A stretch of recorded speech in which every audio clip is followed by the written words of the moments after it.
আওয়াজ দেন, গ্রহ কয়টি? কুরআনুল কারীমের সূরা ইউসুফের মধ্যে এসেছে আহাদা আশারা কাউকাবা, 11টি। বলতে পারবেন 11টির নাম? মঙ্গল, বুধ, বৃহস্পতি, শুক্র, শনি, ইউরেনাস, নেপচুন, প্লুটো, ভলকন, এক্স, আর আমরা বসে আছি এটার নাম কি? পৃথিবী। 11টি গ্রহ, 43টি উপগ্রহ, অনেক নিয়ামত আল্লাহ আমি আকাশের মধ্যে রেখেছেন। জমিন বলল আসমান শোনো, তোমার কাছে গ্রহ থাকতে পারে, নক্ষত্র থাকতে পারে, কোটি কোটি তারকা তোমার মধ্যে থাকতে পারে, চাঁদ সূর্য তোমার কাছে থাকতে পারে, কোনো অসুবিধা নাই। কিন্তু আমার কাছে আল্লাহ পাক এমন একজন পার্সন, এমন একজন নবীকে আল্লাহ প্রেরণ করবেন, যেই নবী না হলে তুমি আসমানের কোনো অস্তিত্ব হতো না। জোরে বলুন সুবহানাল্লাহ। ওই সময় আসমান আল্লাহ পাকের দরবারে ফরিয়াদ করে বলল, রব্বুল আলামিন, যেই নবী না হলে আসমানের কোনো অস্তিত্ব হতো না, চাঁদ সূর্য গ্রহ নক্ষত্রের কোনো অস্তিত্ব হতো না।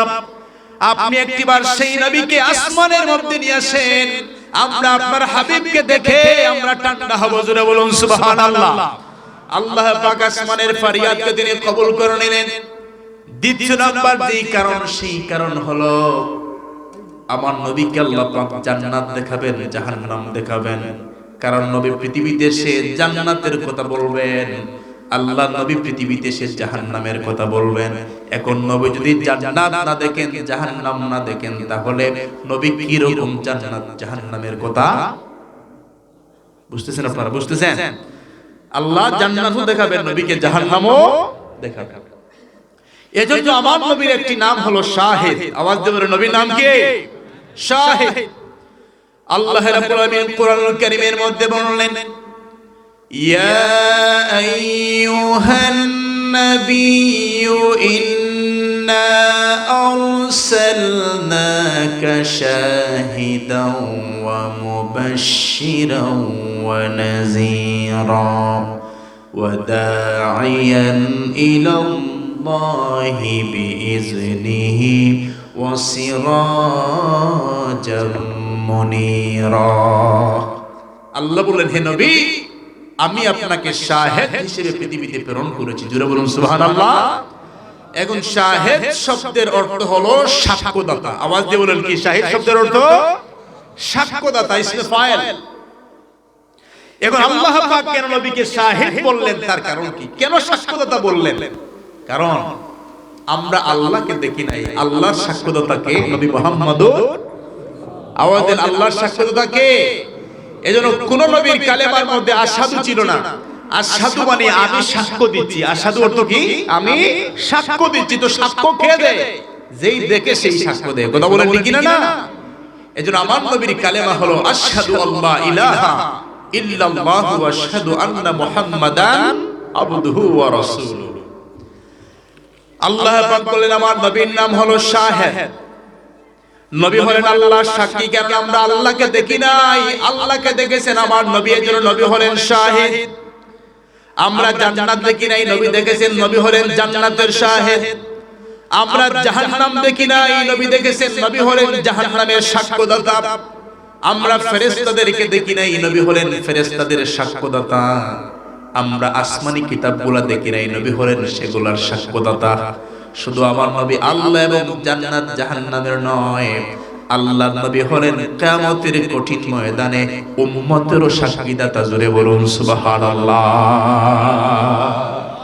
নবী হলেন উম্মতেরও সাক্ষ্যদাতা। এজন্য আল্লাহ পাক নবীকে জান্নাত দেখাবেন, জাহান্নাম দেখাবেন। আরেকটি কারণ, সেটা হলো নবীজির একজন চাচা ছিলেন, নাম হলো আবু তালেব। নাম কি? তিনি কি ঈমান গ্রহণ করেছেন? ঈমান গ্রহণ করেন নাই। নবীজি অনেক চেষ্টা করেছেন, তিনি ঈমান গ্রহণ করেন নাই। কিন্তু উনি নবীকে অনেক শেল্টার দিতেন। উনার কারণে নবীকে কেউ গালি দিতে চিন্তা করত, নবীকে কেউ বাজে মন্তব্য করতে চিন্তা করত আবু তালেবের কারণে। কিন্তু উনার ছেলে হযরত আলী রাদিয়াল্লাহু তাআলা আনহু নবীজির সাথে ছিলেন, তিনি 1 মিনিটের জন্য বাধা প্রদান করেন নাই, 1 মিনিটের জন্য বাধা দেন নাই। আবু তালেব পৃথিবীর জমিন থেকে বিদায় নিলেন। তারপরে মা খাদিজাতুল কুবরা রাদিয়াল্লাহু তাআলা আনহা পৃথিবীর জমিন থেকে বিদায় নিলেন। নবীজির হৃদয়টা ভারাক্রান্ত হয়ে গেল। একে একে সকল আপনগুলা যখন আপনজন পৃথিবীর জমিন থেকে বিদায় নেয় অন্তর তো শূন্য হয়ে যায়। কথা বলেন ঠিক কিনা না? আল্লাহ রাব্বুল আলামিন নবীকে এতদিন সান্ত্বনা প্রদান করতেন আড়াল থেকে। আল্লাহ রাব্বুল আলামিন বললেন জিবরাইল আর আড়াল থেকে না, আমি আমার নবীকে সরাসরি সান্ত্বনা প্রদান করতে চাই। আমার নবীকে দাওয়াত দাও যেন আমার নবী আরশে আজিম পর্যন্ত আসেন। আমি আল্লাহ এবার দেখে দেখে আমার নবীর সঙ্গে কথা বলতে চাই। সুবহানাল্লাহ সুবহানাল্লাহ সুবহানাল্লাহ। আমি আল্লাহ দেখে দেখে আমার নবীর সঙ্গে কথা বলতে চাই। এজন্য আল্লাহ রাব্বুল আলামিন সর্বপ্রথম বললেন সুবহান। কি বললেন? কথা কিন্তু বোঝার চেষ্টা করবেন। সুবহান শব্দের অর্থ হলো পুত পবিত্র মহিমাময় সত্তা তিনি। কে? আল্লাহ। এখন আল্লাহ রাব্বুল আলামিন আসরার কথা বলতে গিয়ে তিনি বললেন সুবহান। আল্লাহ কেন সুবহান বললেন? যে সমস্ত অসম্ভব থেকে অক্ষমতা থেকে আমার আল্লাহ পুত পবিত্র। জুড়ে বলুন সুবহানাল্লাহ সুবহানাল্লাহ। এজন্য অনেক নাস্তিকেরা, অনেক মুশরিকেরা তারা বলবে কি রকম আজ থেকে 1450 বছর পূর্বে মুসলমানদের নবী মেরাজ করলেন, তখন তো প্লেন ছিল না, রকেট ছিল না, হেলিকপ্টার ছিল না। আল্লাহ পাক বললেন সুবহান, পুত পবিত্র মহিমাময় সত্তা তিনি আল্লাযী আসরা, যিনি নবীকে ভ্রমণ করাবেন। আল্লাহ নবীকে নেবেন, নবী যাবেন। এখানে কি প্লেনের প্রয়োজন আছে? আওয়াজ দেন, প্লেনের প্রয়োজন আছে? আমার আল্লাহ কোন কিছু করতে হলে শুধু কোন বলেন, কোন বললেই কি হয়ে যায়? ফায়াকুন হয়ে যায়। জোরে বলুন সুবহানাল্লাহ সুবহানাল্লাহ। এজন্য আল্লাহ পাক বললেন সুবহান। কি বললেন? সুবহান আল্লাযী আসরা। এই সুবহান বলার কারণ হলো নাস্তিকদেরকে আল্লাহ পাক এটাই বোঝালেন যে আমি আল্লাহ চাইলে কোনো কিছু যে আমি করতে পারি না এটা নয়, সব কিছুর উপরে আমি আল্লাহ সক্ষম। জোরে বলুন সুবহানাল্লাহ। ভাই নাস্তিক আছে কিনা নাই?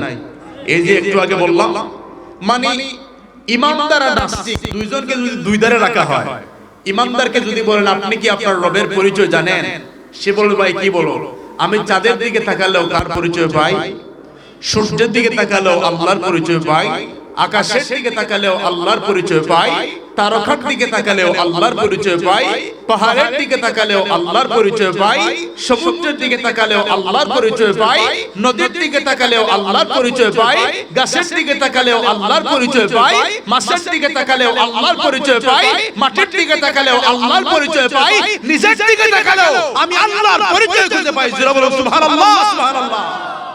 এটা হলো ইমানদার। আর নাস্তিকের সামনে সব বুলাইনা দিয়ে যদি বলেন আল্লাহ কি আছেন, সে বলবে দেয়ার ইজ নো গড। কারণ তার মাথার মধ্যে গোবর ভরা। কি ভরা? গোবরের ইংরেজি কি? কাউডান। তার মাথার মধ্যে কাউডান, গোবর ভরা। এজন্য সে রবের পরিচয় খুঁজে পায় না। এজন্য আমরা এই মেরাজ সম্পর্কে আমাদের কোনো সন্দেহ নাই। কথা বলেন ঠিক কিনা না? নিঃসন্দেহে আমার নবীজির মেরাজ হয়েছে। কথা বলেন ঠিক কিনা না? এখন আল্লাহ রাব্বুল আলামিন কোরআনুল কারীমের মধ্যে বলেন এরা কি রকম অস্বীকার করে, কি রকম অস্বীকারী হয়। আল্লাহ রাব্বুল আলামিন কোরআনুল কারীমের মধ্যে বলেন কাইফা তাকফুরুনা বিল্লাহি ওয়া কুনতুম আমওয়াতাম ফাআহইয়াকুম সুম্মা ইউমীতুকুম সুম্মা ইউহয়ীকুম সুম্মা ইলাইহি তুরজাউন। জোরে বলুন আল্লাহু আকবার। আল্লাহ রাব্বুল আলামিন বললেন তারা কিভাবে অস্বীকার করে, অথচ তারা কি জানে না পৃথিবীর জমিনের মধ্যে আসার পূর্বে তারা সবাই মৃত ছিল। আমরা পৃথিবীতে আসার পূর্বে কি ছিলাম? আওয়াজ দিয়ে বলেন কি ছিলাম? আমরা সবাই অনস্তিত্ব ছিলাম, নির্জীব ছিলাম, আমরা মৃত ছিলাম। অপর আয়াতের মধ্যে আল্লাহ রাব্বুল আলামিন সুন্দর করে বললেন কেমন মৃত আমরা ছিলাম। আল্লাহ পাক বলেন হাল আতা আলাল ইনসানি হিনুম মিনাদ দাহরি লাম ইয়াকুন শাইআম মাযকুরা। আল্লাহ বলেন এমন অস্তিত্ব তোমাদের ছিল না, তোমরা সবাই উল্লেখযোগ্য কোন বিষয়বস্তু হিসেবে পরিগণিত ছিলে। দেখেন আল্লাহ কি সূক্ষ্ম কথা বললেন যে পৃথিবীতে আসার পূর্বে আমরা সবাই মৃত ছিলাম। কেমন মৃত? বাবার স্পার্মের মধ্যে, বাবার সিমেন্টের মধ্যে মায়ের ডিম্বাণুর সাথে আল্লাহ পাক বাবার স্পার্মকে মিলিত করে দিয়ে নিরাপদ একটা জায়গায় আমাকে এবং আপনাকে রাখলেন। যেই জায়গার মধ্যে জীবাণু আমাকে টাচ করতে পারে নাই, যেই জায়গায় আমি অক্সিজেন নেওয়ার জন্য মায়ের নাকের ভিতর দিয়ে কোনো ফাইট দেওয়া লাগে নাই, যেখানে পৃথিবীর কেউ আমাকে খাবার দিতে পারে নাই, পৃথিবীর কেউ আমাকে সেবা দিতে পারে নাই, পৃথিবীর কেউ আমাকে সুস্থ করতে পারে নাই, এমন একটা নিরাপদ জায়গায় আল্লাহ পাক আমাকে রেখে দিলেন এবং আমার জবানকে বন্ধ করে মায়ের নারীর সঙ্গে আমার নারীর কানেকশন করে আমার মহান মুনিব আমার আপনার খাবারের ব্যবস্থা করলেন। আল্লাহ, আপনি তো চাইলে মায়ের পেটের ভিতরে আপনি মুখ দিয়ে খাবার দিতে পারতেন, আপনি জবানটাকে কেন পবিত্র রাখলেন, এত পরিচ্ছন্ন রাখলেন? তার কারণ কি? আল্লাহ বলেন, গোলাম, ওই জবানকে আমি পবিত্র রাখলাম এই কারণে এই পৃথিবীতে এসে ওই জবান দ্বারা তুমি বলবে আলহামদুলিল্লাহি রাব্বিল আলামিন, আমার প্রশংসা করবে। এজন্য আমি আল্লাহ তোমার জবানকে পবিত্র করে দিলাম। জোরে বলুন সুবহানাল্লাহ। আমার দেশের জাতীয় কবি কাজী নজরুল, নাম কি? কাজী নজরুল ঢাকা ইউনিভার্সিটির একটা চত্বরে বসে কবিতা লিখছেন। ভাই, একটা নাস্তিক আসছে, এরা আছে যে সব সময় ছিল যন্ত্রণা দেয়, তারা এসে বলতেছে, নজরুল তুমি আসো তোমার আল্লাহকে নিয়ে, নবীকে নিয়ে। আচ্ছা বলো, তোমার আল্লাহ যে আছেন, তোমার নবী আছেন, এটা বুঝবো কিভাবে? তোমার আল্লাহকে কি দেখা যায়? আল্লাহকে কি দেখা যায়? আওয়াজ দেন, দেখা যায় না তো বুঝবো কিভাবে? নজরুল বলছে, আল্লাহ এত বিশাল বড় একটা ভাইরাস এসেছে, আপনি আমার মাথার মধ্যে একটা জ্ঞান দিয়ে দেন। জ্ঞান দেন কে? আমরা জ্ঞান চাই কার কাছে? রব্বি জিদনি ইলমা। তিনি বললেন, আল্লাহ আমাকে জ্ঞান দেন। আল্লাহ জ্ঞান দিলেন। ওনার মনে আসলো যে একটু উপরের দিকে তাকাই। তিনি উপরের দিকে তাকালেন, দেখলেন সুন্দর একটা চিল পাখি উড়ে যায়। কি পাখি? আচ্ছা বলেন, ওই পাখির ভিতরেও স্রষ্টার পরিচয় আছে কিনা নাই? আল্লাহ সূরা মুলকের ভিতরে বলেছেন, আওয়ালাম ইয়ারাউ ইলা তায়রি ফাওকাহুম সাফাতিন ওয়া ইয়াকবিদনা মা ইউমসিকুহুন্না ইল্লার রহমান। ওই পাখির ভিতরেও রবের পরিচয় রয়েছে, শুধু বুঝতে হবে এবং জানতে হবে। কথা বলেন ঠিক কিনা না? নজরুল বলেন, নাস্তিক একটু উপরের দিকে তাকাও। নাস্তিক উপরের দিকে তাকালো। এবার কবি নজরুল বললেন, নাস্তিক রে শোনো শোনো, দেখো না কি উড়ে পাখি, মেলিয়া দুটি লঘু ডানা, উড়িয়া বেড়ায় শূন্যের পড়ে, নেহি তার কোনো মানা। আবার সে ডানা গুটাইয়া চলে, কিন্তু পড়ে না কবু। বলো কে বাতারে শূন্যে রাখিয়াছে ভিন্ন, সে এক প্রভু। আল্লাহু আকবার। নজরুল বলেন, নাস্তিক রে শোনো শোনো, ওই যে চিল পাখি উড়ে যায়, চিল পাখি যখন তার ডানাকে বিচরণ করে দিল, দুইটা ডানার মধ্যে সে বিচরণ করে দিয়ে হাওয়ার উপরে নির্ভর করে এই পাখিটা চলাফেরা করে। আবার সেই পাখিগুলা মাঝে মাঝে তাদের ডানাগুলাকে তারা গুটিয়ে নেয়। ডানা যখন মেলে দেয় তখন নাকি আকাশের উপর নির্ভর করে চলে। আবার মাঝে মাঝে ডানাগুলা যখন গুটিয়ে নেয় তখন তো পাখিগুলা তপাস করে জমিনের মধ্যে পড়ে যাওয়ার কথা ছিল, কিন্তু পাখি কি জমিনের মধ্যে পড়ে যায়? বলে ওই পাখিগুলা জমিনের মধ্যে পড়ে না। কবি নজরুল বললেন, নাস্তিকরা শোনো, ওই পাখির পিছনে কোনো অকটেন নাই, কোনো ডিজেল নাই, কোনো পেট্রোল নাই, কোন ইঞ্জিন ওই পাখির পিছনে ফিটিং করা নাই। ওই পাখির মধ্যে মহান শক্তিধর আমার আল্লাহর একটা কুদরতি শক্তি তার পিছনে কাজ করে। জুড়ে বলুন সুবহানাল্লাহ। আল্লাহ পাক তাদেরকে কাট করলেন সুবহান বলে, যে আল্লাহ কোনো কিছুতে তিনি অক্ষম না। কিনা? আওয়াজ দিয়ে বলেন কিনা? নবীকে আল্লাহ নেবেন এবং আল্লাহ বলেন আল্লাযী আসরা, নবীকে ভ্রমণ করালেন কে? এখন আসরা বলা হয় দিনের ভ্রমণকে না রাত্রের ভ্রমণকে? রাত্রের ভ্রমণকে। মাশাআল্লাহ, আপনারা জান্নাতওয়ালা মানুষ। আজকের যে ফিলোসফি একটু কষ্ট হবে আপনাদের বুঝতে, একটু ধৈর্য সহকারে বুঝবেন যে কি বলি। এখন আল্লাহ বলেন আল্লাযী আসরা, আমি আমার নবীকে ভ্রমণ করালাম। এখন আল্লাহ আপনি কেন ভ্রমণ করালেন? আল্লাহ বলেন লিনুরিয়াহু মিন আয়াতিনা, আমি আমার নবীর সামনে আমার সৃষ্টির রহস্যগুলা, আমার নিদর্শন আমার নবীকে দেখাবো। তো আল্লাহ দেখার জন্য তো রাত্রির চেয়ে দিন ভালো, আপনি কেন আপনার হাবিবকে রাত্রি বেলা নিলেন, দিনে না নিয়ে? প্রশ্ন আসে কিনা না? প্রশ্ন আসে কিনা না? আরে ভাই, আপনি জাফলং মুলাগঞ্জ দেখতে যাবেন, আপনি কি দিনে যাবেন না রাত্রে? দেখবেন তো। আচ্ছা, রাত্রে ভ্রমণ করলেন, দেখতে হবে তো দিনে। কথা বলেন ঠিক না? দিনে দেখতে হবে। তো আল্লাহ বলছেন আমি নবীকে দেখাবো, কিন্তু নবীকে নিলেন আল্লাহ দিনে না। সুবহানাল্লাযী আসরা বিআবদিহি লাইলান রাত্রির একটা কিয়দাংশ, ছোট্ট একটা পাঠ, ওই পাঠের মধ্যে আল্লাহ পাক তার নবীকে নেন। আল্লাহ, আপনার নবী রাত্রিবেলা কি দেখবেন? আরে নবী তো এমন একটা জায়গায় যাবেন, সেখানে সূর্যেরও আলো নাই, চাঁদেরও আলো নাই। সুবহানাল্লাহ, সুবহানাল্লাহ। আবার রজব মাসের 27 তারিখ চাঁদের আলো বেশি থাকে না কম থাকে? কে বলে বেশি থাকে? কম থাকে। তো আল্লাহ আপনার নবী কিভাবে দেখবেন?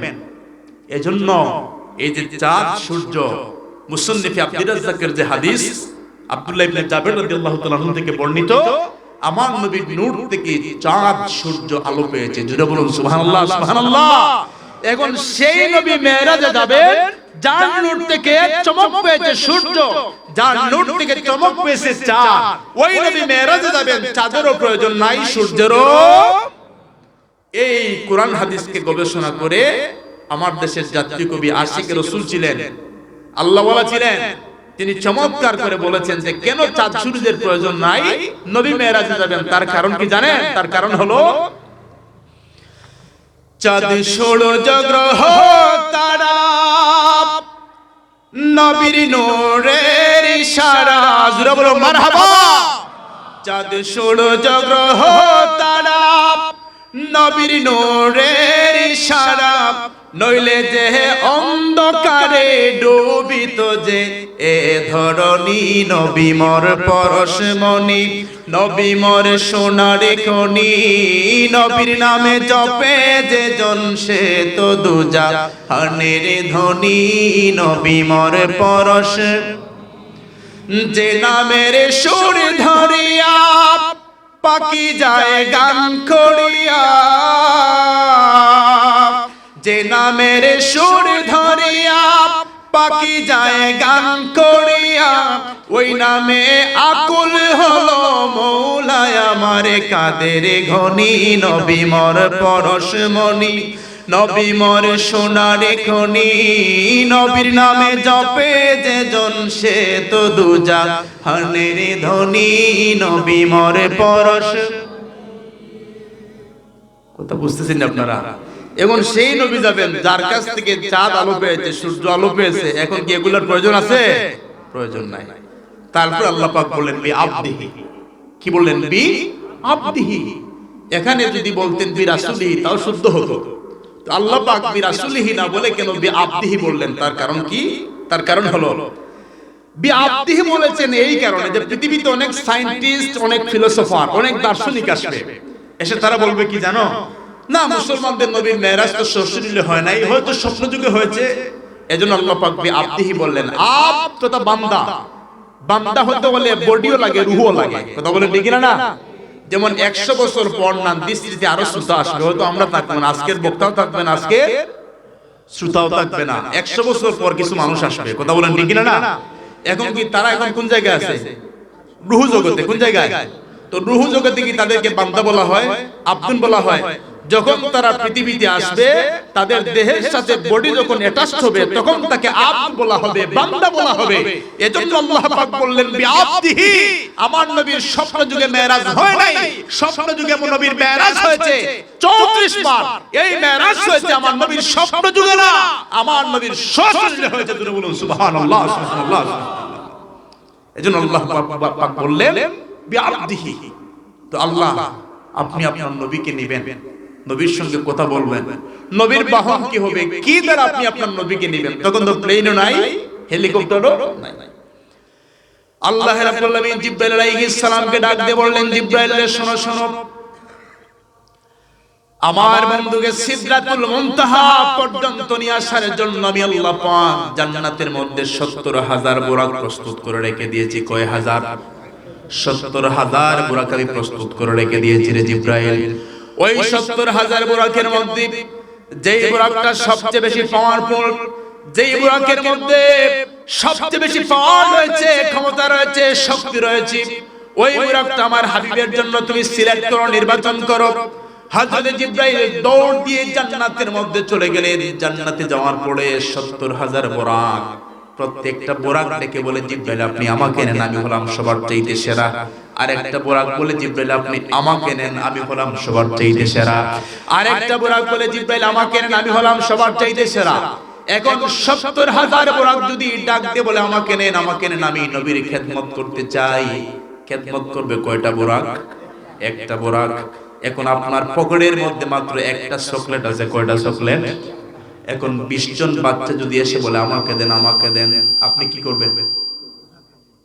আপনি তো লাস্টে ছেলে দিবা সাহেব বলবা দূর ওইটা ফুকরি তো যাও, কেউরে দিবার ফোন নাই। জিব্রাইলকে বুরাকগুলো লিখে বলে জিব্রাইল আপনি আমাকে নেন, আরেকটা বলে আমাকে নেন। জিব্রাইল চিন্তার মধ্যে পড়ে গেলেন, জান্নাতের 70,000 বুরাক, ওই বুরাকগুলো কাকে রেখে আমি কাকে নেব? বুরাকের কথা এসেছে, এখানে তো মাদ্রাসা আছে ফুলতলিতে, কথা বলেন ঠিক কিনা না? মেশকাত শরীফ আরবি কিতাব 526 নম্বর পৃষ্ঠার মধ্যে বুরাকের কথা এসেছে। এবার জিব্রাইল আলাইহিস সালাম চিন্তার মধ্যে পড়ে গেলেন, কোন বুরাক রেখে আমি কোন বুরাকটাকে চয়েস করব? জিব্রাইল দেখেন জান্নাতের সমস্ত বুরাকগুলো হাস্যোজ্জ্বল, সমস্ত বুরাকগুলো হাসে। জিব্রাইল বললেন, বুরাক তোমরা কেন হাসো? তোমাদের হাসির কারণ কি?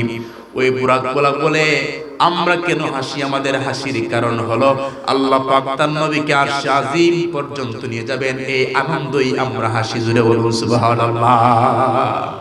এজন্য আমরা হাসি। আরে নবীকে আল্লাহ নেবেন, আল্লাহ কি বলছেন সেই দিন? জাহান্নামের ফেরেশতারা আজকে জাহান্নামে আগুন জ্বলতে পারবে না, জান্নাতকে সাজাও, আমার বন্ধু আসবেন। সুবহানাল্লাহ বলবেন না? आने वाला है महबूब मेरा, কে আসছেন? আমার মেহবুব। आने वाला है महबूब मेरा, अर्श फर्श फरिश्तो सजाओ, सर्द कर दो जहन्नम की आतिश और जन्नत की दुल्हन बनाना। उम्मे हानी की घर कमली वाले सोड़ते हैं जिब्रील आए, उम्मे हानी की घर कमली वाले सोड़ते हैं जिब्रील आए, और बोले ये हुक्म रब है जल्दी महबूब को मेरे बुलाना। बोलो मरहबा मरहबा। এখন জিব্রাইল চিন্তা করে, বুরাক তোমরাও হাসো আমিও হাসি, আজকে নবীকে আল্লাহ মেরাজে নিবেন। জিব্রাইল দেখেন যে জান্নাতের পিছনের সারিতে সমস্ত বুরাকগুলো হাসে, আর একটা বুরাক মাথার নিচের দিকে দিয়ে টপ টপ করে তার চোখের পানিগুলা জমিনের মধ্যে পড়ে যায়। জোরে বলুন সুবহানাল্লাহ সুবহানাল্লাহ সুবহানাল্লাহ। জিব্রাইল দৌড় দিয়ে বুরাকের কাছে গিয়ে বলেন, বুরাক সবাই আজকে হাসে, তুমি কেন কাঁদো? বুরাক বলে, তারা যে এই কারণে হাসে আমি ওই কারণে কাঁদি। কথা বুঝতেছেন? মানুষ যখন খুশি হয় তখন কি করে? হাসে। আওয়াজ দেন। মানুষ যখন খুশি হয় তখন কি করে?